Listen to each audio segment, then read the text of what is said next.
The Eros platform is a global community dedicated to exploring the power of Eros as a path to deeper connection, creativity, and personal growth. Today's speaker is Emmett Farley. Emmett has practiced orgasmic meditation for 8 years and Tibetan Buddhism for over a decade.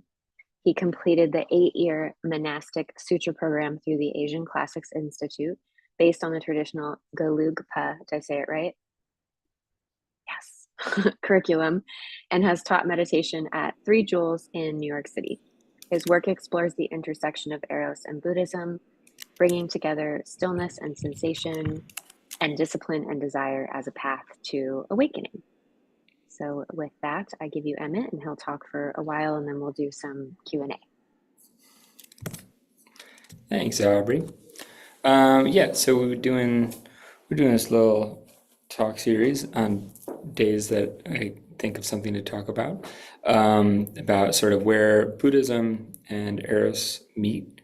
Before starting One Taste and Orgasmic Meditation, Nicole Daedone, who founded Orgasmic Meditation, she had at that point in her life, probably 15 years practicing Zen, and then also had a really deep background in psychedelics. She lived in a community that used psychedelics in a spiritual mode, and had myriad really intense experiences with that. They're just enlightening experiences with that, and she was looking for where to go next. And the next thing became sexuality. And so she started studying a clitoral stroking practice, living in communities that were oriented around sexuality, but specifically around this practice and sexuality in a way where they may not have necessarily been using spirituality in the same sense that like a Zen tradition would. But it was clear that they were aiming for something more. Like there was a more available. And then at the end of her time there, she really got the sense that like this was a practice that could bring together what she had felt in Zen, what she had felt in psychedelics, what she'd felt in sexuality, into a practice that really merged all of those together. And that became orgasmic meditation. So there's a physical practice of orgasmic meditation. A woman lies down, removes the clothes from the lower half of her body. The stroker gets into the nest with her and strokes gently with really acute attention at that spot of connection between the finger and the clitoris. And that's done for 15 minutes. The timer goes off. That's the end of the sit.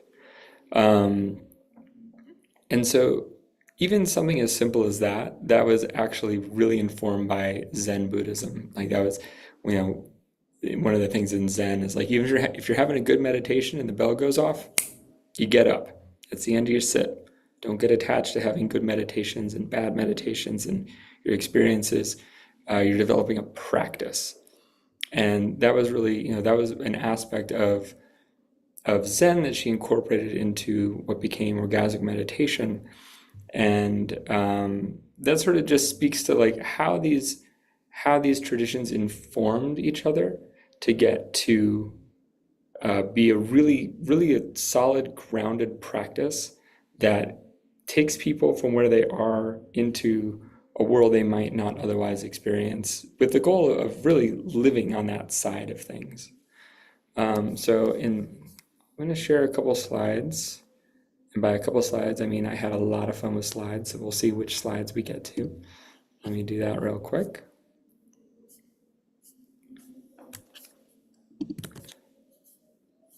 And I'm going to talk awkwardly while I do it so that it's not so silent and weird. Okay.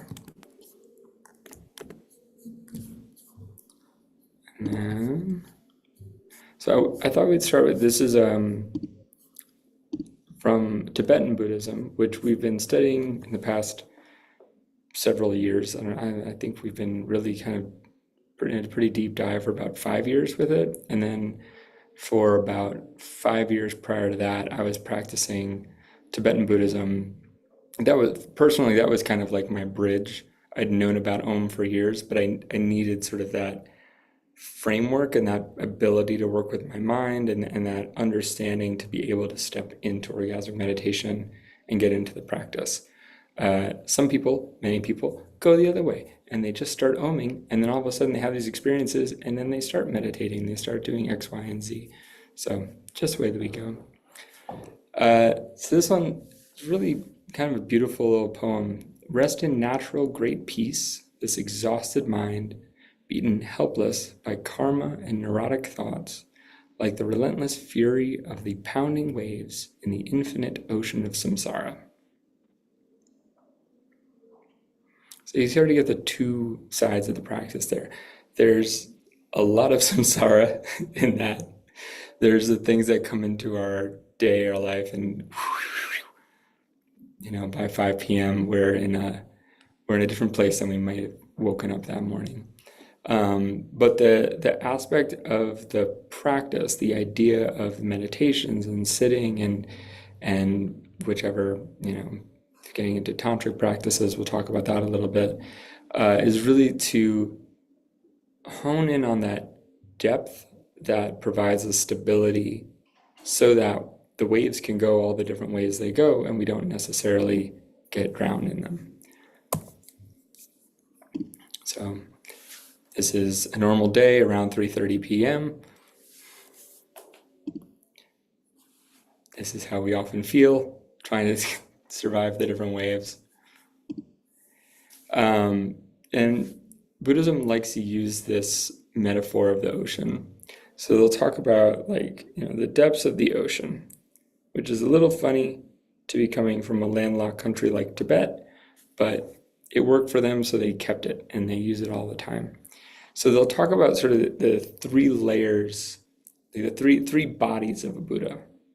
And so the term that they use, kaya, is Sanskrit for body. And they'll say, at first, at the lowest level of the ocean, at the place where there is that stillness, that's Dharmakaya. And they relate that to emptiness, ultimate reality, and it's that infinite, timeless. This is an experience we get to in Om a lot, actually, where there's a stillness and sort of like beyond it, like that it's in that there's a connection between everything, that there's a oneness to our entire experience. There's a oneness of ourselves. There's a oneness of the partner in the Om, the room. So then the next layer up, they talk about Sambhogakaya, and that in the usual translation they'll actually use is bliss body or enjoyment body, and that's this layer that we talk about in Om. We talk about a lot of the energetics of something, how we're able to feel things that aren't necessarily like a definite event or something that you could really point to and nail down. But we have this felt sense in how we connect to each other and how we relate. And what we're talking about there is, in the Buddha, he would talk about at the level of Sambhogakaya. And then we've got the waves, and that level, Nirmanakaya. So that's the emanation body is the usual translation. So that's, you walk into you meet a Buddha on the road, you meet a teacher, you meet someone that has like a physical material reality. We're talking about the Nirmanakaya level then. And then this one doesn't get used as much, but all of that gets wrapped up in this funny term, Svabhavakaya. And that's the essence body. And it's the emptiness of all the other bodies of the Buddha. So you take, an enlightened Buddha, this whole experience, all these layers of it, think about like a mystical experience you've had in an Om or something like that, where like, yes, like that person was that person there and I was this person here, and that person over there was doing that, and like this sound was happening out here and there was a car alarm or whatever. Um, and then, there's also the energetic level, and then there's also like this oneness, a stillness. All those things are happening at the same time. And so the Savagakaya is saying that even though the distinction we're making between those levels, the way we're chopping up the experience to describe it, either to ourselves or in a frame or something like that, even those distinctions are empty. Like even that part is something we're creating. They don't divide into those categories of some permanent nature of their own. It's how it's being expressed in the moment. So in contrast, if you're an oceanographer, apparently this is how you divide up the ocean. You give it a couple more layers. I'm not even going to try to pronounce these words. But the point is that really it's like what you're up to, the thing that you're trying to do is going to inform how you even perceive an experience, or how you communicate an experience, or how you describe it or talk about it. So that goes for how I say all this stuff here. That goes for how we teach Om. That goes for how a Buddhist teacher teaches Buddhism. It's for a particular purpose. And the purpose for Buddhism is pretty explicitly get enlightened for all sentient beings. It's a way to help everybody. In Om, one thing we say is, get into flight and create the causes of flight for everybody else. That experience of like where it's not just stillness, and it's not just, oh, I get out of the nest and I get out of an Om and I go do stuff, and there's things that have to happen and I gotta go talk to this person, but we actually want the whole of our lives to be an expression of that experience that we have there. Just made a little slide breaking it down for anybody who's taking Buddhist notes. So Dharmakaya, bottom of the ocean. Sambhogakaya, middle of the ocean. Think like your currents, things like that. Nirmanakaya, the waves, individual waves. You can see them come and go. You could point to them sort of distinctly, even though they disappear with time. And then Svabhavakaya being the whole thing. It has the same nature. Like the reason why you could say this is this and that is that is because the whole experience is open for however you'd like to express it.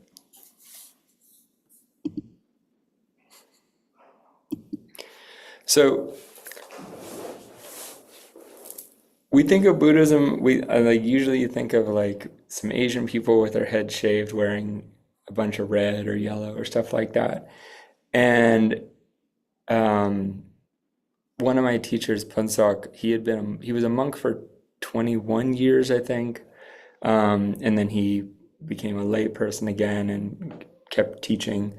And he made he pointed out this funny thing to me that like what we think of as what Buddhism is really kind of, it's largely informed by this monastic community. And not just that it's a monastic community. When those people came to the West and they started teaching, they started at the beginning.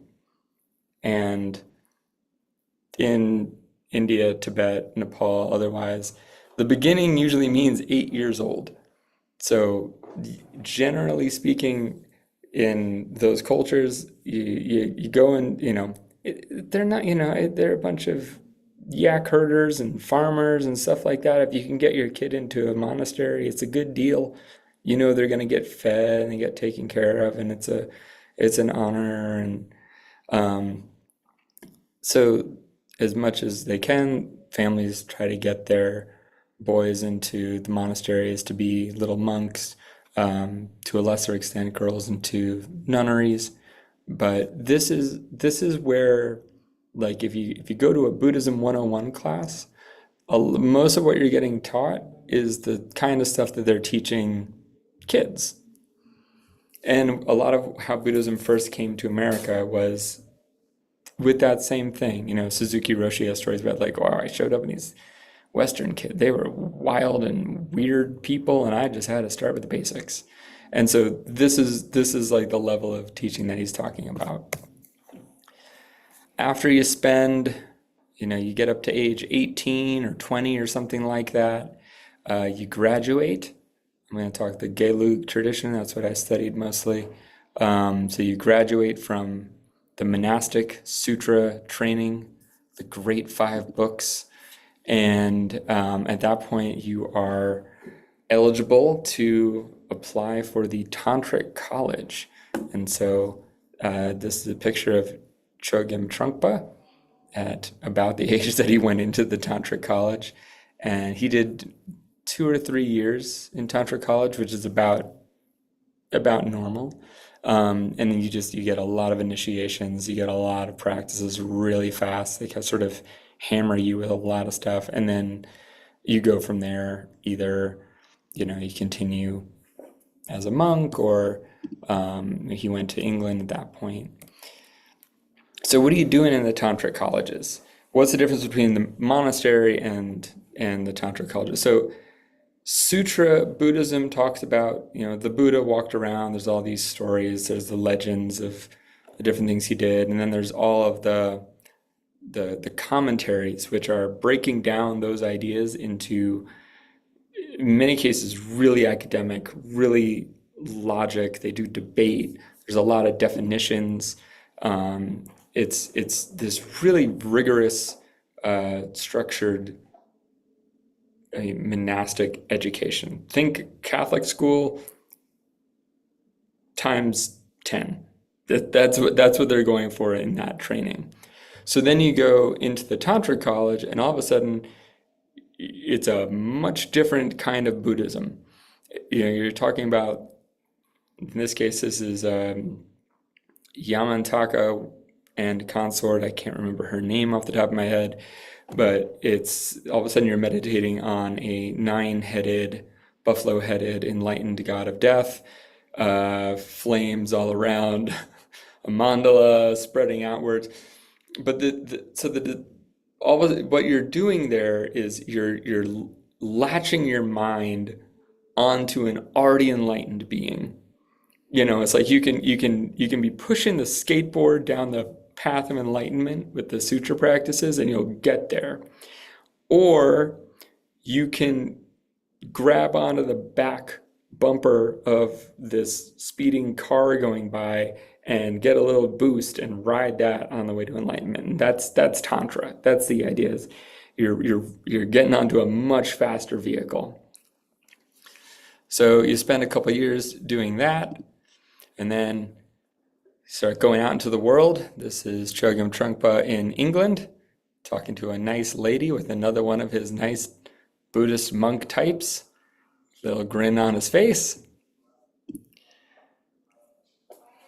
And what you do is you start to really deal with the forces that exist in humans.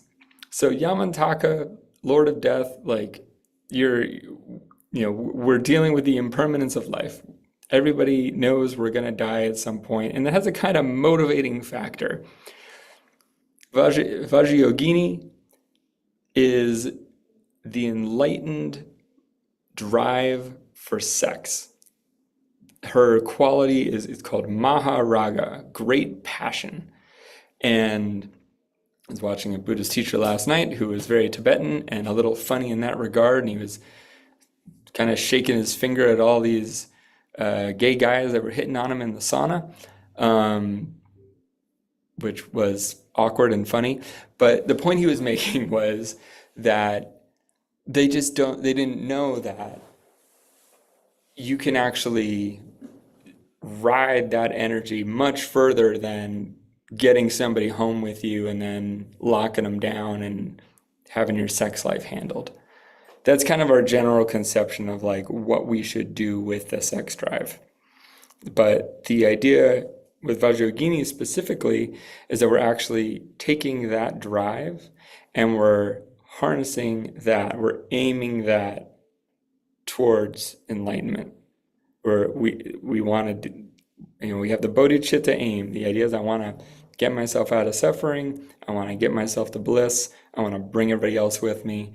And so why not use what's probably the most inspiring, passionate, creative, driving energy we have in us, sexuality, to get there. And so that's the idea with Vajrayogini. Once he's sort of graduated from his monkhood status, this is Chogyam Trungpa starting his I don't know if it was technically a monastery or a practice center in England. He started wearing suits because he figured, well, I'm now in Western culture. I shouldn't be walking around with robes. They don't know what the hell that means. It just kind of confuses them and they treat me sort of weird, but I'm like a doll sort of walking around. It's not actually engaging. And so he actually wanted to plug into the world at the level that he can meet people and engage with them there and use that means of grabbing people and plugging them in. So tantric practice, this is our primordial Buddha, no embellishments, and consort in union. And this is kind of what would I say? Like this is at the end of the road of Buddhism. You start simple, you get really complex, and at the end, it goes back to being simple, but in a whole different way. And so they have practices where, meditating on their own, they're visualizing this, they're trying to feel that sensation in their body. Grab this person. You end up with something like that at the end of the road.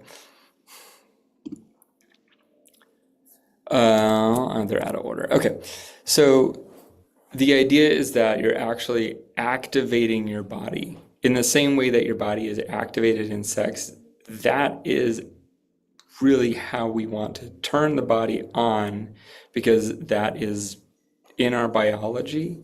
That is the closest we have to bliss. That's the closest thing we have to the actual experience of being enlightened. And so that's what they're developing in all kinds of practices. Like we were doing Kala Chakra with Lama Glenn, and in other Tumo practices, you're bringing the white drop and the red drop, and they're meeting, and the flame, and this.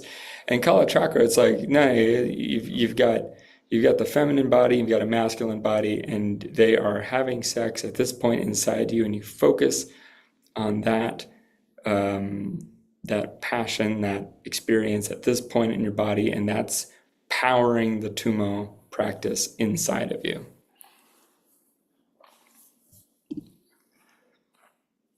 And probably shortly before or after this picture was taken, the Tumo practice outside as well. So as much as we think as the monks, that we also have all of our yogis in Tibet. It's not as staid and celibate as a lot of it seems from how we think about Buddhism from an outside lens. You've got wild guys like Milarepa here. You've got dudes currently that is a Tibetan guy with dreadlocks. They do dreadlocks. They live in the mountains and live very crazy kind of lives. They have consorts and all kinds of fun with those consorts and have lots of kids. That's the Nagpa tradition, and that, like Linghai tells us all the time. Then you got the Nyingmas. We have our Nagpa shawls. They all do either the white shawl or the red and the white that we have. Is Guru Padmasambhava. So this is the guy who's known for bringing Tantra to Tibet. And of course, he's with one of his 5 main consorts and uncountable more that go unnamed, I suppose. Little diagram of what Tumo's like when you're doing it on your own. and some of these energetic diagrams, the mandalas and the channels and the nadis and the bindu, the drops. And then you get to be able to do all these crazy things like sitting out in the snow and making steam come off of soaking wet shawls. The point is not to evaporate the water from the shawl. The point's to have the experience. But one of the byproducts of the experience is in minus 20 degrees, you can boil the water off of your soaking wet shawl. So now, where does Buddhism meet Om? I made this the other day. I'm a little proud of it. I thought it was wonderful. So, orgasmic meditation. We've had this practice going as orgasmic meditation for 20 years now, 21 years now. And like I said, Nicole brought a lot of different traditions, experiences, realizations she's had, and sort of like, okay, how do I make a conducive practice, something that's got a form and structure to it that can help people have these same experiences I had on my personal journey, but how can I package all that up into something that people can develop as a practice for themselves, in the same way that you go and you sit Zen meditation and you have your regular practice. You sit for X amount of time every day at a certain time of day, and you're developing that as a practice. This is our friend Suzuki Roshi, who brought Zen to the US. I think he came over in 1954, something along those lines. And he's known as the first, but he's actually the second of the Mahayana Buddhist teachers to come. There was a Tibetan guy that actually went to New Jersey before that, and lesser known, but anyway.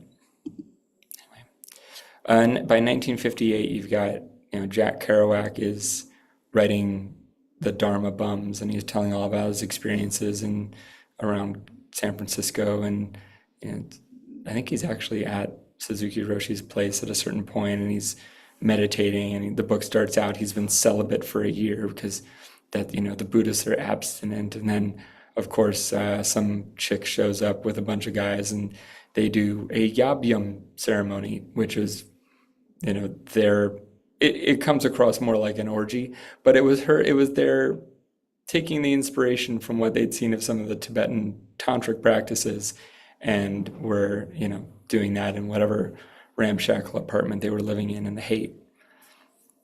It's a really funny scene. I read it today. It's pretty great.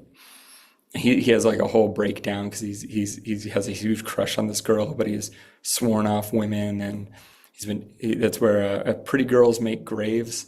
It's been his mantra for the past year to try to stay abstinent the whole time. It doesn't last much longer than that. He kind of dives in. By the end of the scene, he's in a bathtub with the girl.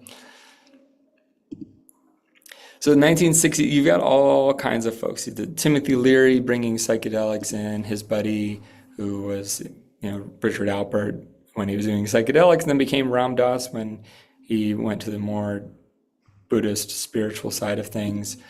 And we got the whole free love, make love, not war. There's really a whole revolution going from like what you think of 1950s America, where sex was really just decided by the guy and just around procreation. And now all of a sudden it's switching over to something that is maybe not that. Maybe we don't know what it is, but we know we want to have more sex. This is also partially informed, of course, by the introduction of the pill in the 1960s. So all of a sudden, the idea of just having sex, and it doesn't necessarily have to be around having kids and getting married and all the traditional things that we thought about.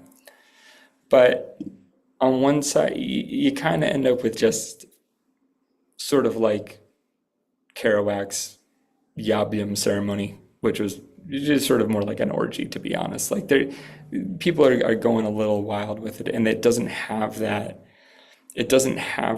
structured purpose in it, it's a little bit more of a bacchanalia.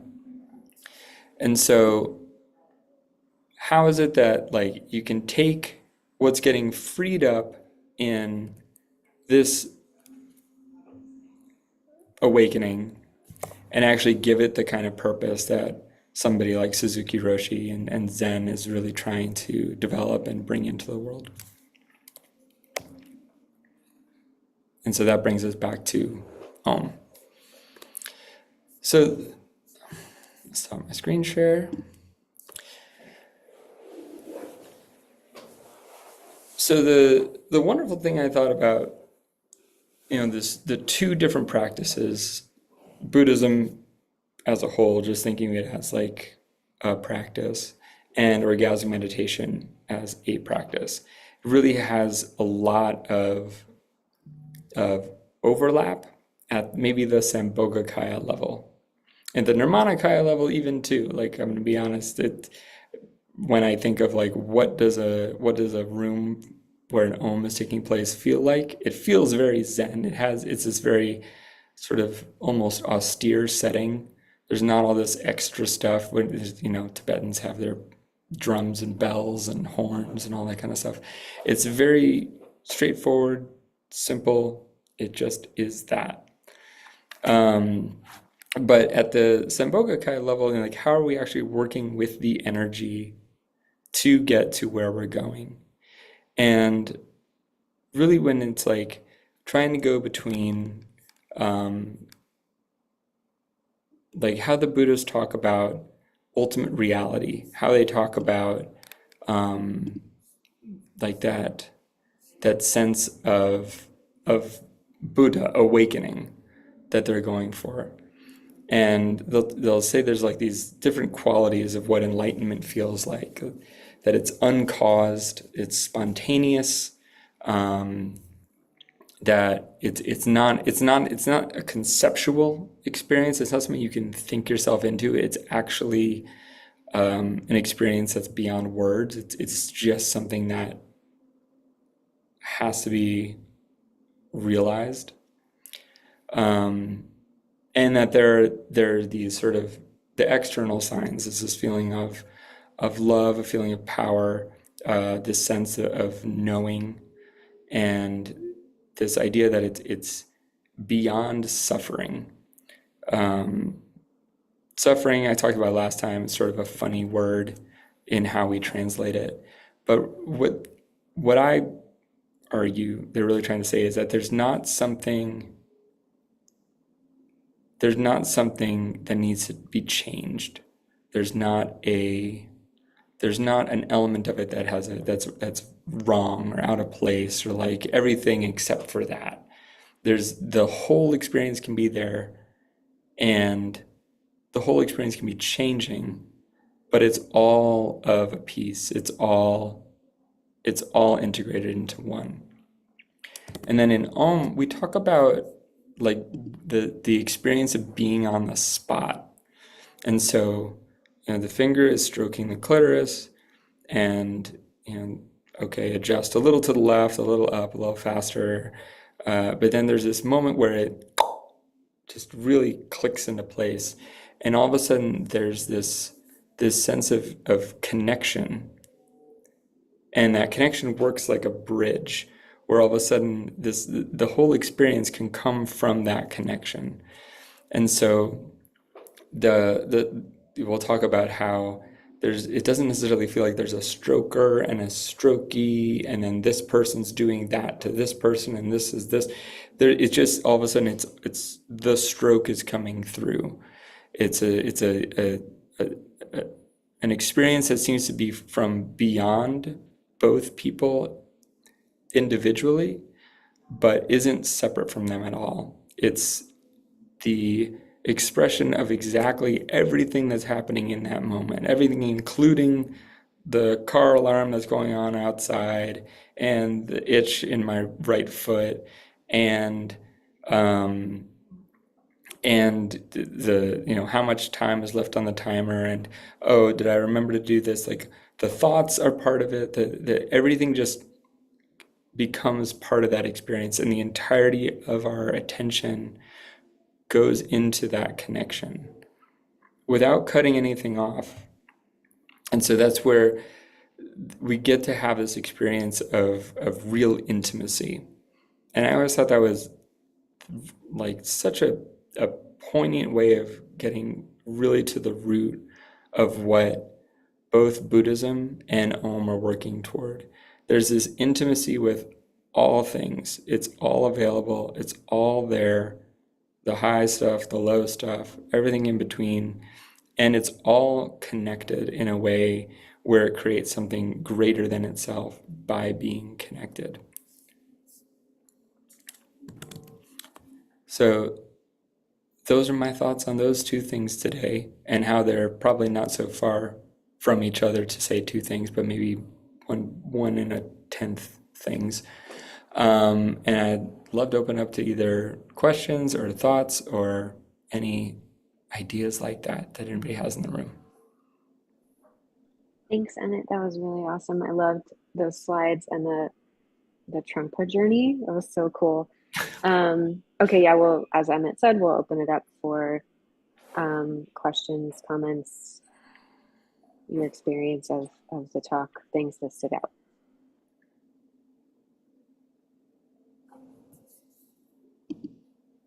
Leah. Hi, Emmett. You muted yourself. Okay, There we go. okay. Hello. Thank you so much. That was so great. And I think I have a question I've had for a little bit around Buddhism, and especially monks, where if the point of Buddhism is to get out of suffering and get others out of suffering, it's supposed to operate at a like Dharmakaya level. Like if the monks are kind of just with other monks most of the time, how this is to get others out of suffering? Is it supposed to like they're influencing the fields and that's how they're doing it? Or yeah, that's my question. Yeah, there's a couple different answers to that one. Um, I'm like, what does Kumo have to do with them getting others out of suffering? You know, it's right? just like them evaporating water. Like, what's the why? I So, mean, yeah. which layer do I do first? Yeah, I think I mentioned him for a moment. The Tibetan teacher I had, Punsak, he was a monk for 20 years, and at a certain point, he's like, I think it's easier for me to be a monk than it is to engage with people in the world, and maybe I have to stop being a monk now. And so he gave back his robes, and which is not a weird thing in Tibetan Buddhism. You actually can become a monk 3 times, but the third time is like, okay, you gotta stick a monk. But most of the kids that do the whole monastic program, the majority of them go out of monkhood at that point, and they become people in the world. So at one level, it's kind of like going into retreat. There's a lot of vows you take, 148 or something like that, of stuff you're not going to do as a monk. And then, but those are all considered like the lowest level vows. Those are like doing your 10 refuge vows. Being a monk is about getting yourself out of suffering. Bodhisattva vows are actually considered higher vows because it's having to do with what's called the Mahayana as opposed to Hinayana, the greater vehicle. It's what you're doing to help get everybody out of suffering. And so that's that one. And then the Vajrayana, it's like, I want to get out of suffering. I want to get everybody out of suffering. And then Vajrayana, I want to get everybody out of suffering, and I will use whatever I have to do it. I'll do it by any means necessary. So there's that level of the answer there where, it's like what's the saying? You have to remove the dust from your own eye before you can, something like that. And then the other one is like in the realization experience, I compare it to like psychedelics, and there like those moments in psychedelics where like things kind of explain themselves backwards. Like it all makes sense. Like, oh, this tough thing from my childhood. Like, oh, I understand why that was part of my experience. The not suffering, the thing I said about like it's all part of that one whole experience. Um, there in that enlightenment moment, there isn't something that isn't part of it. And so in the realization for one person, where because where does Leah's suffering come from for me? It comes from my labeling your experience as suffering. And we talk about that in like free food or art of addiction or things like that, where it's like how much of what we think is suffering is actually our projection onto someone else's experience or their labeling of their own experience in a way that makes it seem bad or this or that. And so the other answer is that we get to, for the entire world that I see, if when I did, whichever answer, get to that enlightenment thing, it undoes all of that from where I'm sitting. And it opens up that space for the other person to also get free from their own projections of it because there's a place that is free of that projection. So, Nicole's incarcerated right now at MDC, and she talks about how the women have started just kind of coming up and like sitting on her bed, and not even necessarily like to do much, but just to she really is put a lot of attention and effort into developing her own experience and in a way that isn't capped by the projections that are put on what that experience normally is. And so people get to sit with that and just have a moment of respite from all the projections that are put on them, that they get hooked into and put on their own experience. And they're actually able to just sit in a field that has the potential for them to get free of it.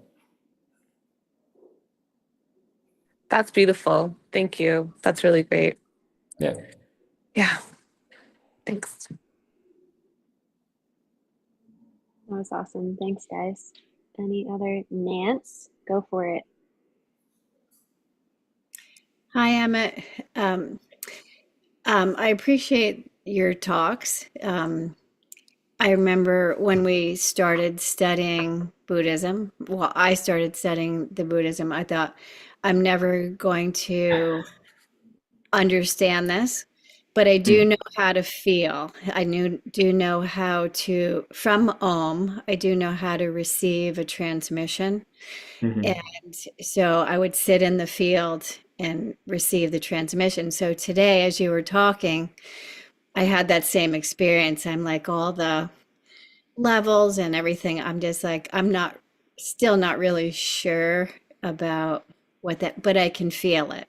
And then like about halfway through your talk, I could like something came alive in me, like a remembering, and I was like, "Oh, I'm getting it on some level," and so I feel the aliveness of what you're saying, and then the place where Om and Buddhism comes together, and how each one of those it's like the karmic connection of those practices and like sort of like awakened again in me and how each one has brought a strength to me. So like the feeling of a backbone and expression of myself. And so I just started just remembering. It's like remembering of myself, and then yamataka, how I was like, oh, I can have that wrath in me, and but it's actually a very loving force. So I just have a lot of gratitude for the journey of following the thread and just staying with what you were sharing. I remember one time I went to dinner with a guy who was a little, he'd done a lot of Buddhism. He'd done, I think, 2/3 of a 3-year retreat, and then he got called out. He had some family things. But I was talking to him, and he said this funny thing. He's like, just remember, the goal of Buddhism is not to become a good Buddhist. We don't need any more good Buddhists. The goal of Buddhism is to become a Buddha. I was like, oh yeah. So it's like all the like stuff. It helps, or is nice color along the way. Thanks, Nance. Any final questions, inquiries, comments, any such things from anyone before we switch? Any other categories of discourse? Right. Besides reflections, because we'll do that. No. Okay. Okay, so before we go into reflections, we give you guys a second to get your reflections ready. Got my eyes on a few of you. Get some reflections ready. That's right, Patric. Wanted to remind you guys, there is a online intro to Om on October. My God, we're not that far into the year. Okay, August 23rd. And our last one was Bangin'. So if you want to learn Om, or you know someone who has been wanting to learn Om, definitely send them that class. It's on the platform. And then I think someone will put the link in the chat. And then just in general, we're putting a lot into the platform right now, and it's feeling really great in there.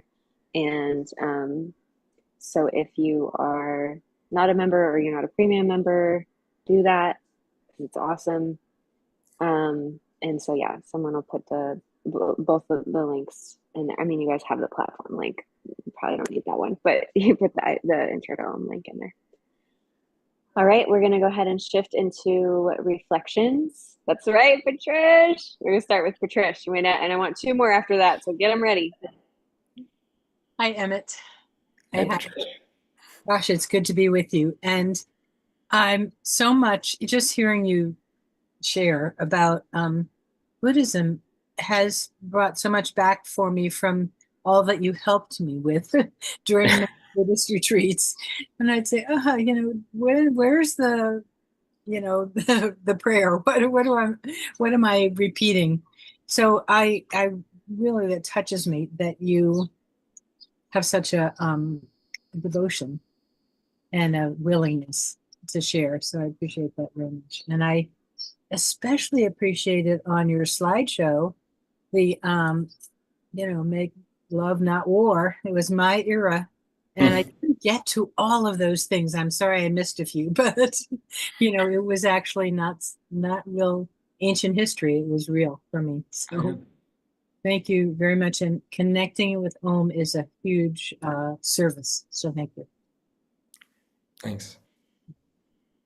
Thanks, Patric. All right, here's my 2. Yeah. Hi. Sorry, I can't raise my virtual hand because I'm also a host. Emmett, I appreciate the talk, and especially when you were going through the visuals, the PowerPoint slide, the visuals, it really helped me because I've been doing all of these practices and stuff, but I'm much more of a visual person. So when I see things visually, I'm like, oh, that's what Tuma is, that's what Tumo is. Like, that's how it actually works, And so I really appreciate just, through your talk, it really like refined my own practice, you know, and like really kind of like solidify it in my own being of like, okay, like that makes sense in terms of like why I would do that. And so I just kind of put those pieces together. And I thought it was especially clever of the image of the Om position. It took me a minute. I looked at it. I was like, wow, no way. Did they really do that? You know, when you say you created that image, it was just like, you know, it just like brought a lot of like joy, and I can really see that intersection between Tibetan Buddhism and Oming, you know, and the state that both are, you know, trying to get you into. So I appreciate that. Thank you. Yeah. Thanks, Leah. All right, who's my last one? Yeah. No one wants to digest? Nance.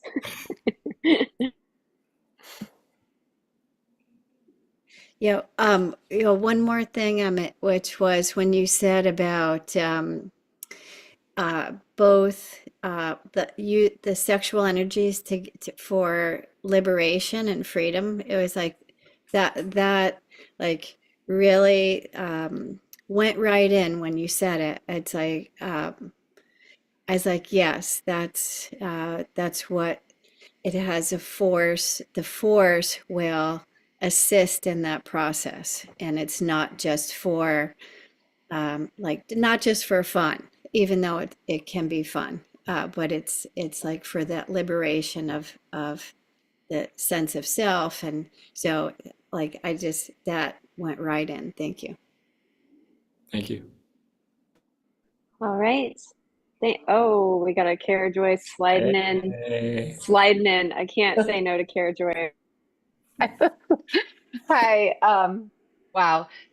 So I found Tibetan Buddhism before I found Om, which was pretty interesting and started, it was kind of the biggest transformation in my life I'd had up to that point. I got sober in Tibetan Buddhism and read spiritual materialism, and I just thought Trungpa was like this wild, fantastic guy. And then I found Om and like kind of said goodbye to Tibetan Buddhism and thought, oh, well, that was fun, you know, and then and then it came back around again. So which was really amazing for me. And to something like that you just this talk you gave today is really precious to me, to see how these two practices are the same or of the same lineage, and where they meet is a whole kind of merging of my worlds too.